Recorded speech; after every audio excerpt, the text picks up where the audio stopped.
ইদানিং তালতলা ক্লাব, আরিয়াদহ, বেলিয়াঘাটা থানা, সেই বেলঘড়িয়া থানা, বেলঘড়িয়া থানার যে ঘটনাটি নিয়ে চর্চা সংবাদ মাধ্যমে হচ্ছে, সেই ক্ষেত্রে তিনটি কথা বলা প্রয়োজন বলে রাজ্য সরকার মনে করছে।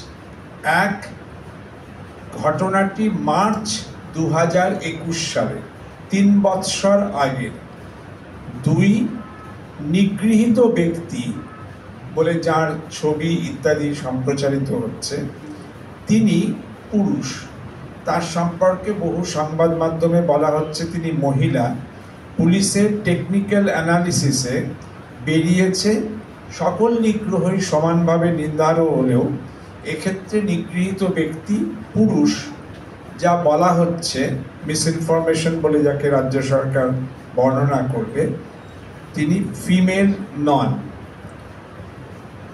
পরন্তু তৃতীয় যে পয়েন্ট বলার চেষ্টা হচ্ছে সেটা হচ্ছে যে অ্যাকিউজড জয়ন্ত সিং, তিনি কিন্তু has been repeatedly arrested by the police at least 5 times in 5 cases since 2016. According to police, he is a known rowdy, বারংবার গ্রেফতার হয়েছেন পুনঃ বিভিন্ন কেসে। সাম্প্রতিক উপনির্বাচনের সময় দেশের নির্বাচন কমিশন যখন শান্তি শৃঙ্খলা রক্ষার জন্য রাজ্য সরকার ও প্রশাসনকে বারবার বলছিলেন, সেই সময় পুরাতন 3 বছরের পুরাতন একটি ঘটনার লিঙ্গ পরিচয় বিকৃত করে যেভাবে অপপ্রচার করা হয়েছে তাতে রাজ্য সরকার উদ্বিগ্ন।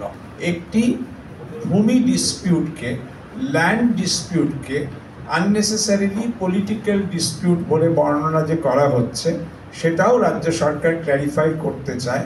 That's a land dispute of a local nature. যেখানে assault করা হচ্ছে, 6 persons have already been arrested. All the persons have been who are seen in the video have been identified, and remaining persons will also be arrested. It is related to Khatra PS. এটা 9 তারিখের ঘটনা।